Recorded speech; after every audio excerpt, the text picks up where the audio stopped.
you're a god power. Get everything you ever wanted and live the life of your dreams. The Master's Course.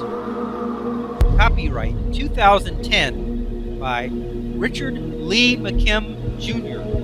All rights reserved. Let the quest for knowing begin.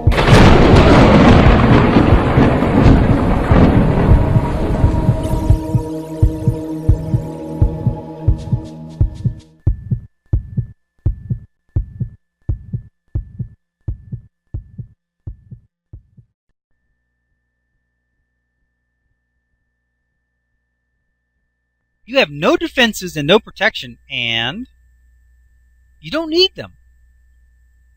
In your world creation, just remember that you have no ability to protect yourself or defend yourself against potential threats such as disease or harm from others or from life itself. This might sound like a problem, but it is not, because you don't need protection from anything.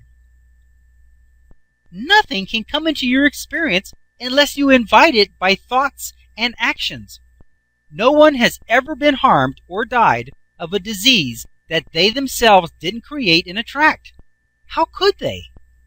Let's look at cancer, for example. People who have died from cancer caused by cigarettes did not die because of the cigarettes that they smoked. Instead, it was a combination of their belief that cigarettes cause harm and their overall attraction in regards to health. Remember that when you are eliciting a response from the universe, that the resulting elicitation will be created from some combination of the elements of the situation.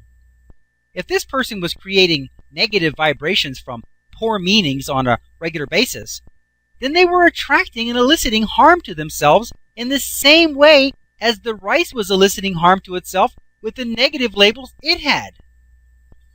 How that harm comes depends on what elements are available to draw from. It will manifest in the most appropriate and easiest way that it can. Maybe this person doesn't even smoke.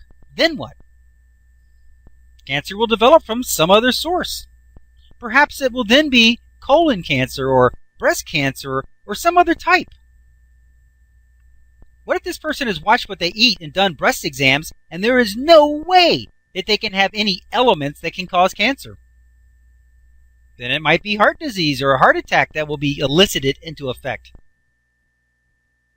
It's just with the media telling you how bad it is to smoke and that you can't eat this or that or whatever. It just serves to increase your worry about what you are doing and makes that particular thing most likely to be the one that goes bad for you.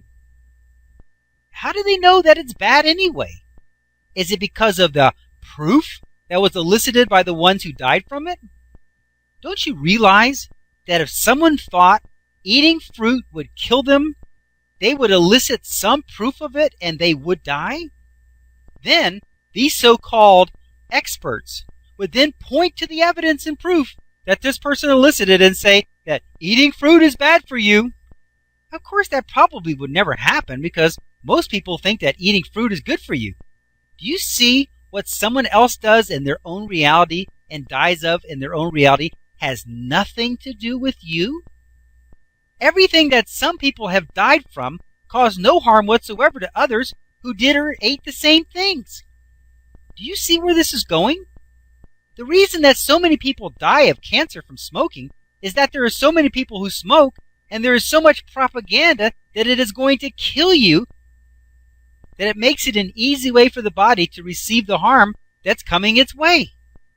If those people who died from smoking would have never smoked or quit a long time ago, they would have just attracted something else.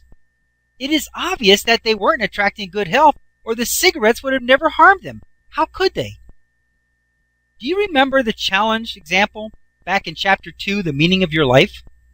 You can't help someone that doesn't have it coming to them because they are invisible to you in any potential help. By the same token, those who are attracting poor health are going to experience it in some way, no matter what they do. They are eliciting it, and it will manifest. On the other hand, those who are eliciting great health will experience it no matter what they do or don't do. You can't harm them in any way. Remember all the examples of the people who could stand in a fire unharmed and stop speeding bullets with their skin? You think that they could get cancer from smoking? I don't think so. George Burns smoked heavily and still lived until he was 100. I know that he was a happy person and in good spirits most of the time with a great outlook on life. Do you know how I know this? No, it's not because I read it or saw a program on him. Anyone who has read this book can assess that, because if he had a poor outlook on life and was upset most of the time, he would have gotten cancer from his smoking or been the victim of some other disease and died way before 100. If someone is attracting bad health and or bad life experiences because of their negative emotions and negative meanings about their life, there is nothing that they can do to protect themselves from receiving and experiencing it. It will show up in some way or the other. You can't, on the one hand, be attracting something and on the other hand try to stop it. Your attention to it and effort to stop it attracts it even more. That's double attention and double attraction. But you don't need to protect yourself from anything. If instead you just change your meanings to good ones with your God power and look for the best in every experience and aspect of your life, then things will just get better on their own. When you are feeling great about yourself and your life, you don't need to protect yourself or defend yourself against anything because you aren't attracting it in the first place. Ignorance is bliss. If there is one thing that could be called protection, it might be ignoring people and information on things that you don't want. You will only have to do this at the beginning, because later, as you perfect your use of God power and assert good meanings all the time, this type of information will not even come to your notice.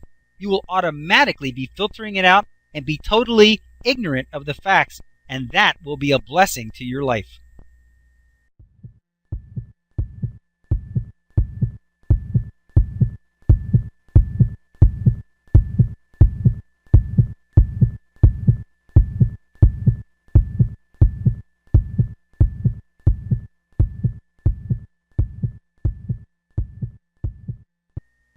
To continue, go to How to Use Your God Power, chapter number 12, segment number 25. Let your quest for knowing continue.